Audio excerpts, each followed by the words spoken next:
Muy buenos días, Señor. Gracias por estar aquí con nosotros y gracias porque hoy nuevamente nos recuerdas que por misericordia, por amor, por fidelidad a lo que eres, porque lo que tú dices lo sostienes, Señor. Gracias por eso. Hoy nos quieres hablar. Hoy nos hablas y nos recuerdas. Recuerda que nos das el Espíritu Santo que nos hace aptos para que lo espiritual sea bien asimilado. Porque lo asimilado en la carne se queda corto. Y por eso hoy también pedimos Espíritu Santo. Pedimos Espíritu Santo, haznos capaces, competentes de escuchar, entender, recibir con propiedad esta palabra, aprovecharla y pon en nosotros el denuedo para vivirla. Señor, porque no es solamente el oírla, es hacerla, para que no seamos engañados por nosotros mismos. No nos engañemos nosotros mismos solamente escuchando la palabra y no haciéndola. Al contrario, Señor, viviendo la palabra es como tú quieres que andemos conforme a tu palabra siempre, que andemos conforme a lo que tú quieres siempre, que andemos siempre creyéndote que cada cosa que tú dices sabemos que es verdad. Y por eso no solamente sabemos que es verdad, sino que es una verdad completamente provechosa. Porque para el carnal o el hombre natural, el que dice no hay Dios, tu verdad se vuelve algo repudiable, algo rechazable. Y dice el que no tiene a Dios en su corazón, ¿eso es mentira o es verdad, pero no me conviene y no me voy a vivir, no voy a someter a esa verdad? Señor, nosotros como espirituales tenemos que comprender lo que tú nos dices es verdad y nos conviene, sobre todas esas cosas nos conviene. Es provechoso para nosotros poner en práctica tu palabra siempre. Es provechoso, útil y sabio que lo que tú dices inmediatamente lo hagamos, Señor. Es provechoso, útil, sabio y necesario, completamente necesario, el poner en práctica tu palabra. No ponerlo es atrasar el plan tuyo, es afectar a los nuestros, porque lo que tú no haces, Señor, no solamente nos afecta a nosotros, lo que no hacemos porque no te obedecemos, porque no te creemos, también es malo para los demás. Y aquí es también donde yo tengo que poner el amor al prójimo por encima del amor a mis placeres, el amor a mis deleites. Porque muchas cosas pueden pasar, pero no ocurren porque pongo en primer lugar mis deleites. Y si pongo en primer lugar mis deleites, mis placeres, mis peticiones, lo que solicita mi carne y no lo que es bueno para mí, para los demás, entonces estoy haciendo daño, Señor. Porque el bien que no hago termina convirtiéndose en mal.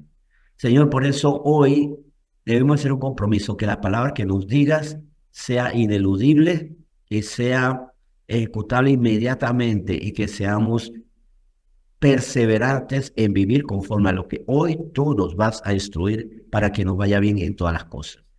Bendecimos este tiempo y esperamos de grandes cosas en nombre de Jesús. Amén.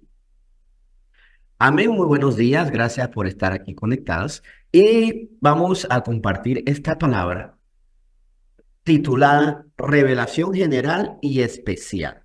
Y vamos a ver algo muy interesante en el Salmo 19.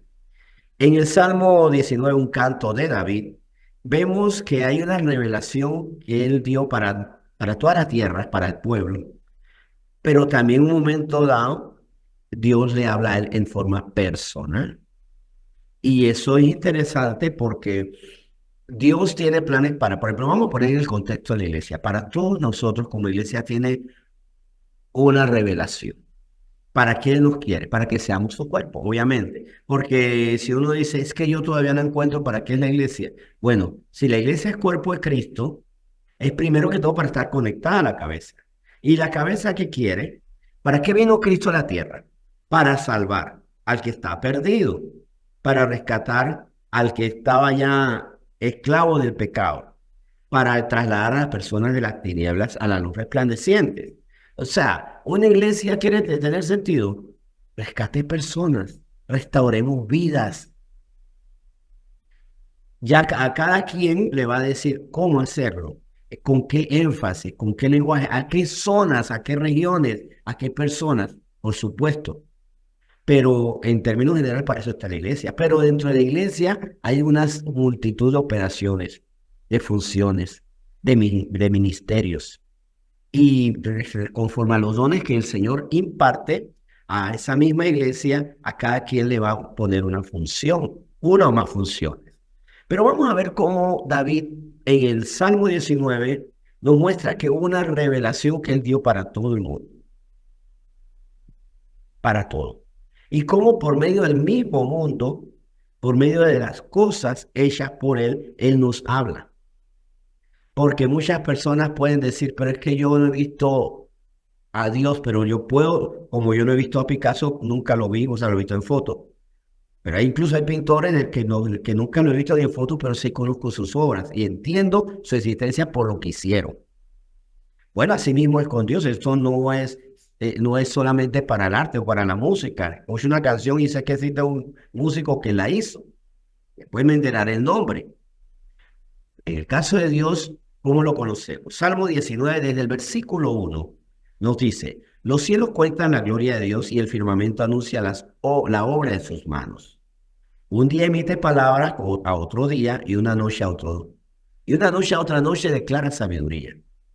No hay lenguaje ni palabra, ni es oída su voz.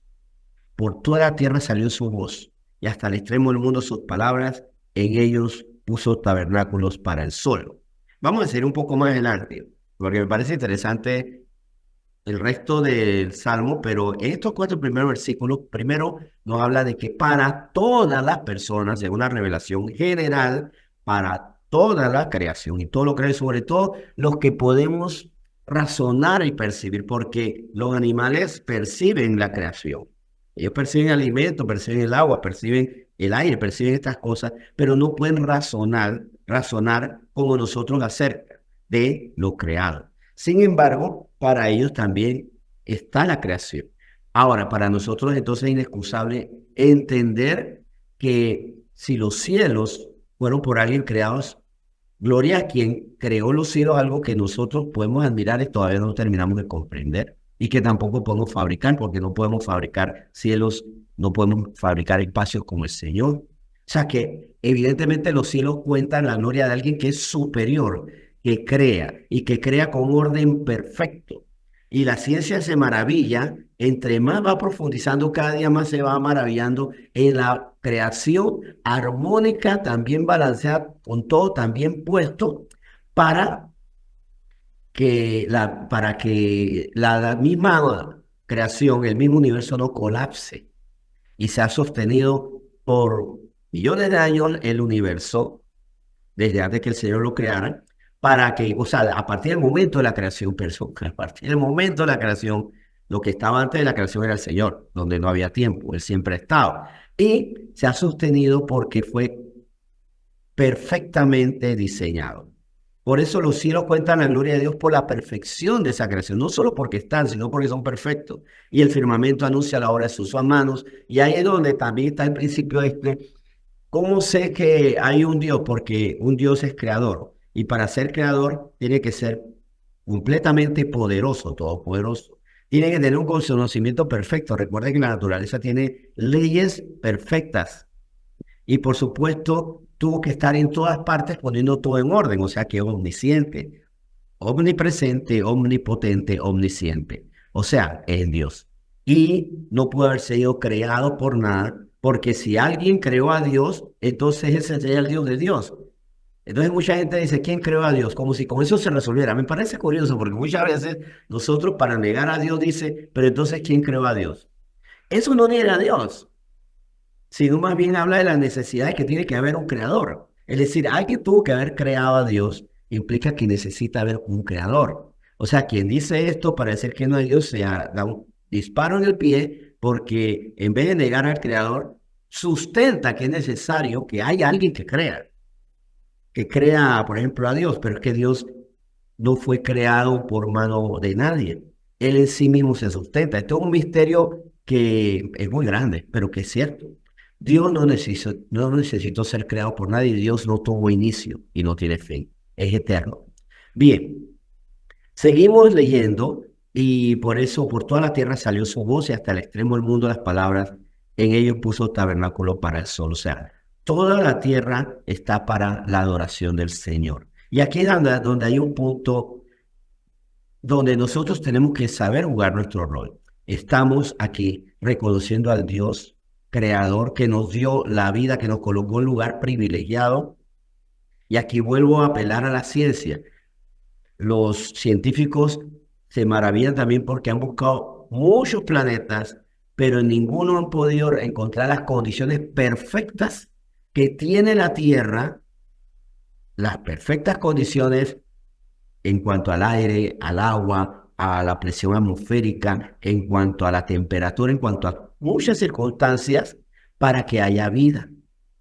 Y por eso también la creación no solamente habla de la gloria de Dios en la creación general, sino en la específica que tuvo con respecto a esta tierra. Y dentro de eso colocarnos a nosotros como coadministradores de esta tierra. Bien, ahora hay una revelación que es a través del universo, pero también hay una revelación especial que Dios dedica a los suyos. Y es por medio de su ley, de su palabra y de su espíritu. Vamos al mismo Salmo 19, a partir del versículo 7. Dice así, Salmo 19, a partir del versículo 7. La ley de Jehová es perfecta, que convierte el alma. El testimonio de Jehová es fiel, que hace sabio al sencillo. Los mandamientos de Jehová son rectos, que alegran el corazón. El precepto de Jehová es puro, que alumbra los ojos. Vamos a detenernos en esos versículos.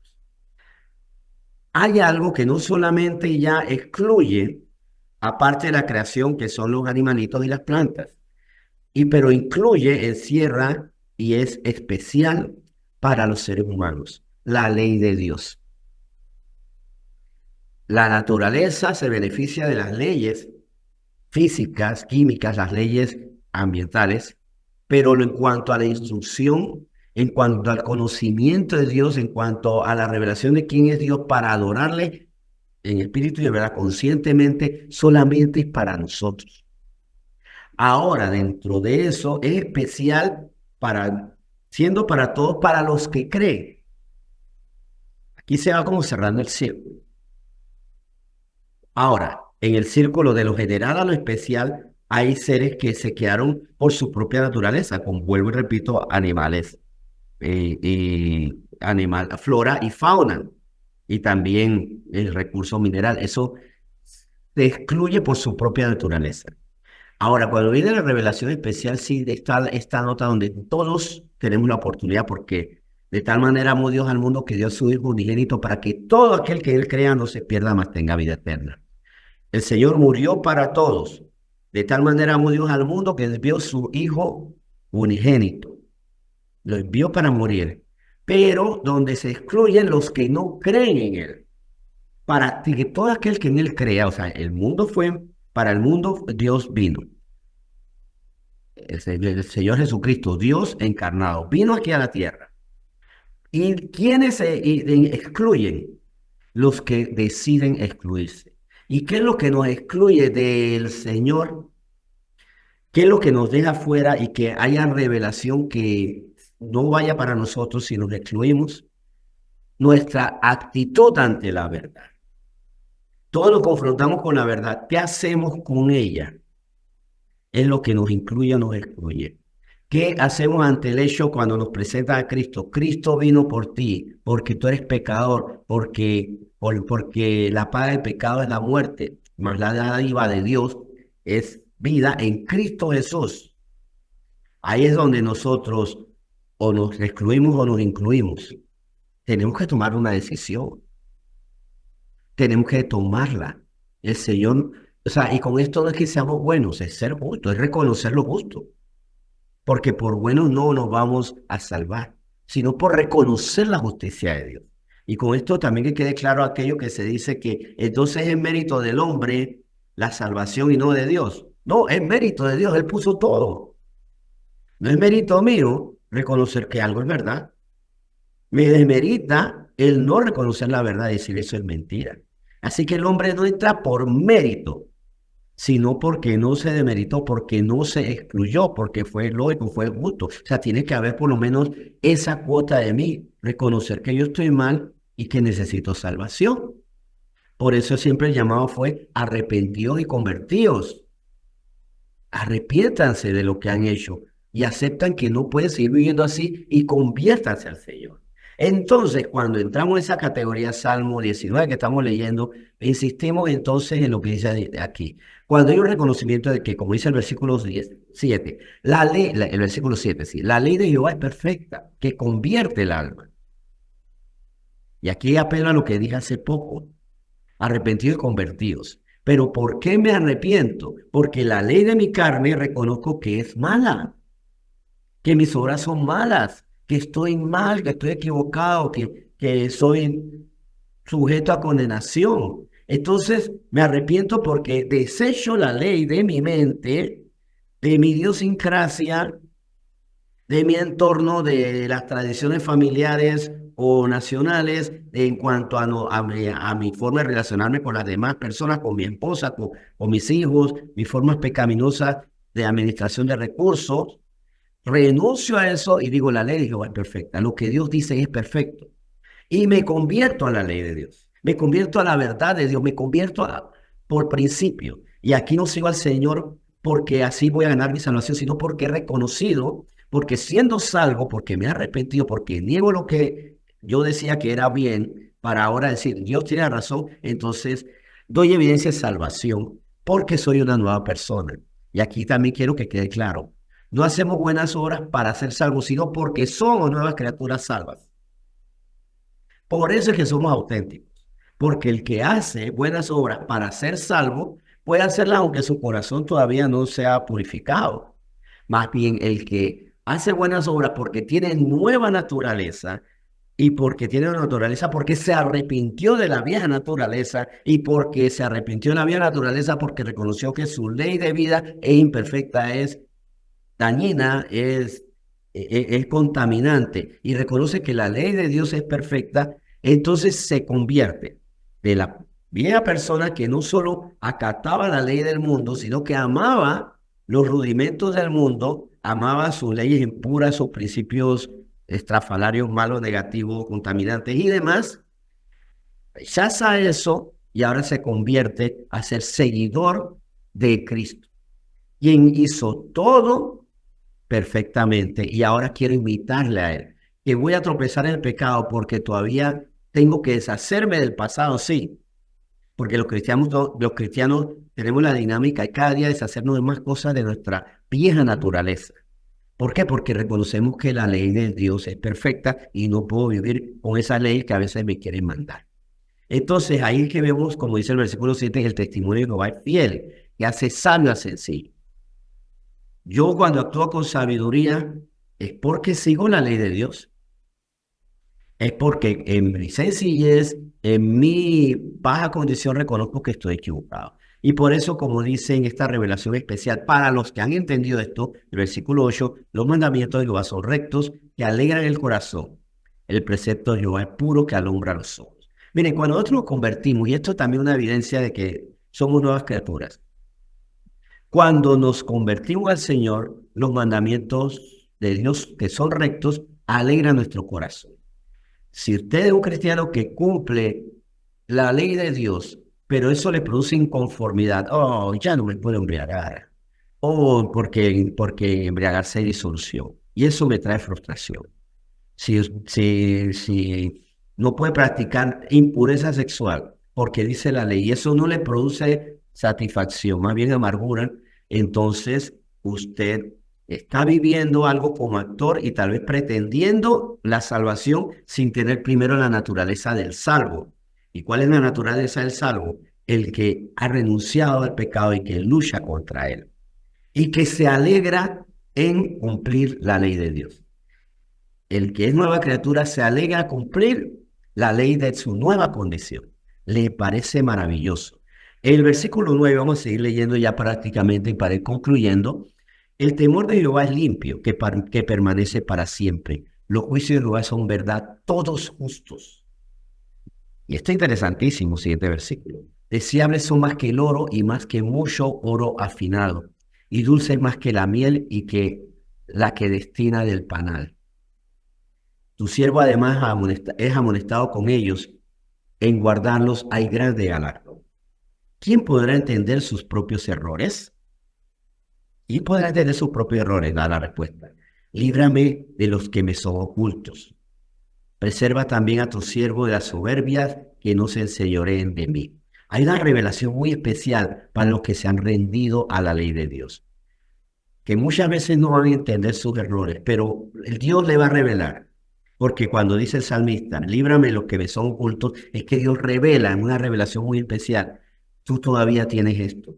O has disfrazado este pecado de esto. O ¿saben qué? Muy curioso. Hay algo que tú siempre consideraste virtud y es pecado. En mi caso particular, yo consideraba que era muy recto ante muchas cosas. No es que era muy recto, es que era muy cruel ante actitudes, no solo hacia los demás, sino hacia mí mismo. No, yo soy recto y por eso no hago esto. Pero era cruel y me laceraba, me castigaba y no le daba espacio a la gracia de Dios. Entonces el Señor, ¿qué me dijo? No digas que a lo bueno malo, pero no le grites a lo malo, no le grites qué malo es y te maltrates y te martirices con eso.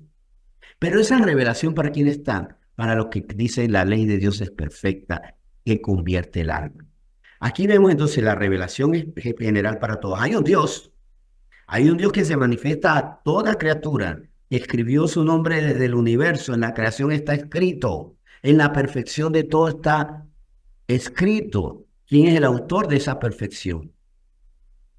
Eso es para todos, para que sea inexcusable, para que nosotros digamos, pero es que ¿dónde uno podía ver a Dios? Abre los ojos y ahí está.